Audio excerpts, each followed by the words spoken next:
Test পরীক্ষা যদি ভালো নাও হয়ে থাকে, মাত্র 2 মাসের মধ্যে ফাইনালে 90% মার্কস পাওয়া সম্ভব কি করে?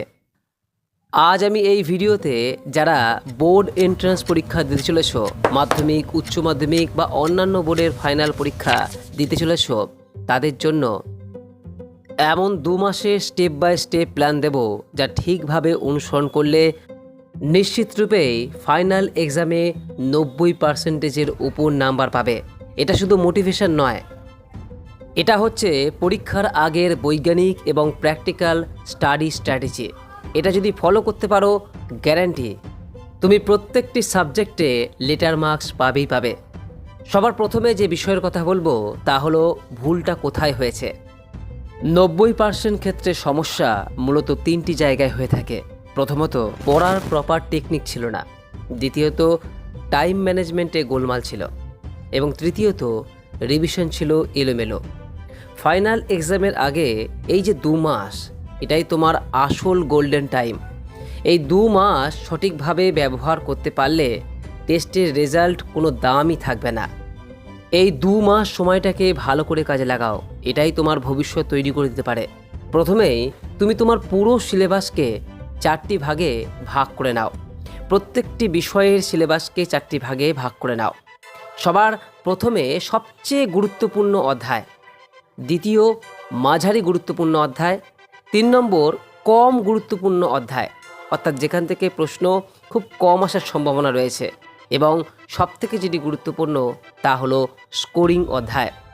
এই বিষয়টি যদি তোমরা নিজেরা বুঝতে না পারো, তাহলে শিক্ষকের বা গার্জেনের সাহায্য নাও। যে অধ্যায়ে নম্বর নিশ্চিতভাবে পাওয়া যাবে সেগুলি প্রথম সপ্তাহ থেকেই ধরে ফেলো। এটা করলে লেটার্স পাওয়া সবথেকে সহজ হয়ে যায় যে কোন অধ্যায় থেকে বেশি প্রশ্ন আসার সম্ভাবনা রয়েছে। এর পরের স্টেপটি সবথেকে গুরুত্বপূর্ণ, আর তা হলো স্টাডি ফর্মুলা। এই ফর্মুলা হাজার হাজার ছাত্রকে লেটার মার্কস এনে দিয়েছে। কি করবে?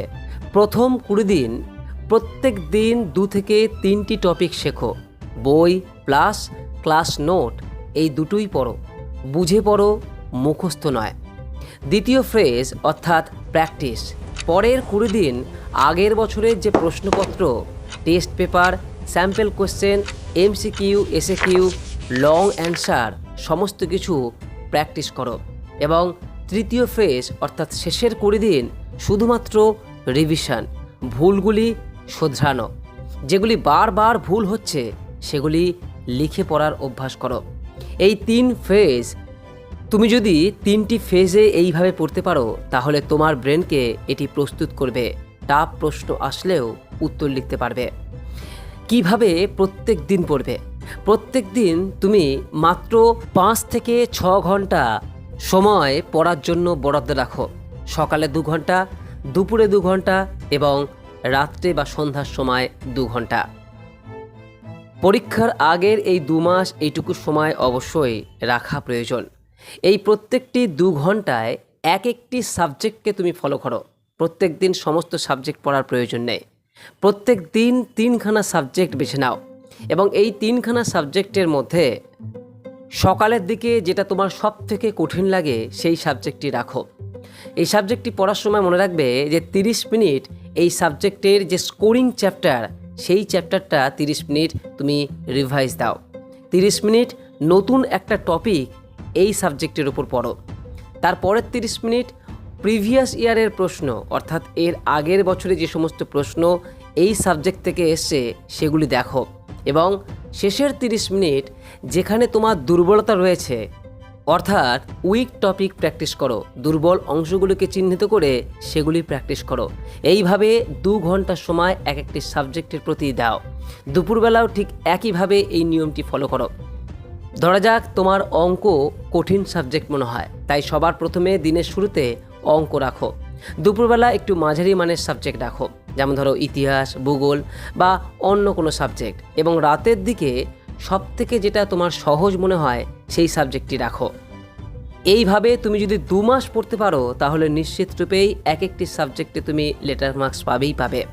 তবে হ্যাঁ, মনে রাখবে যে প্রত্যেক রবিবার তোমার নিজের বাড়িতেই 50 নম্বরের একটি ছোট টেস্ট দাও। যদি দুটি সাবজেক্টে টেস্ট দিতে পারো তাহলে সব থেকে ভালো। ঘড়ি ধরে সময় বেঁধে মোবাইল ছাড়া আসল পরীক্ষার মতো এই টেস্টগুলি দাও এবং টেস্টগুলি দেওয়ার পর প্রতিবার দেখো কোথায় তোমার ভুল হচ্ছে। এই একটা অভ্যাস তোমার ফাইনাল এক্সামে কনফিডেন্স 100% বাড়িয়ে দেবে। যদি তোমরা চাও যে পরের ভিডিওতে কোনো বিষয়ের ওপর কিভাবে তোমরা প্রিপারেশন নেবে সে বিষয় জানতে কমেন্ট করে নিচে জানাতে পারো। একটি বিষয় সবসময় মনে রাখবে যে টেস্টে খারাপ করলেও ফাইনাল এক্সামে উল্টে দেওয়া যায়, আর তুমি সেটা করতে পারবে। তোমাকে শুধু আজ থেকে শুরু করতে হবে পরিকল্পনা, প্র্যাকটিস এবং রিভিশন। এই বিষয়টি সবসময় মনে রাখবে যে শেষ 2 মাসই রেজাল্ট সম্পূর্ণ বদলে দেয়। মনে রাখো, টেস্ট শুধু একটি সতর্ক বার্তা, ব্যর্থতা নয়। ফাইনাল এক্সাম হলো তোমার আসল যুদ্ধ এবং তুমি জিতবেই। আজকের পরিকল্পনা তুমি যদি সত্যি সত্যি ফলো করে দেখো, দেখবে ফাইনাল এক্সাম শেষে তুমি নিজেকে নিয়ে গর্ব করছো। কমেন্টে লিখে জানাও যে আমি পারবো, যাতে তোমার মনও সেটা বিশ্বাস করতে শুরু করে। পরের ভিডিওতে আরও শক্তিশালী স্টাডি টেকনিক নিয়ে আসছে। আজ এখানেই ভিডিওটি শেষ করলাম। সকলেই ভালো থেকো, সুস্থ থেকো এবং নিজের প্রতি বিশ্বাস রাখো।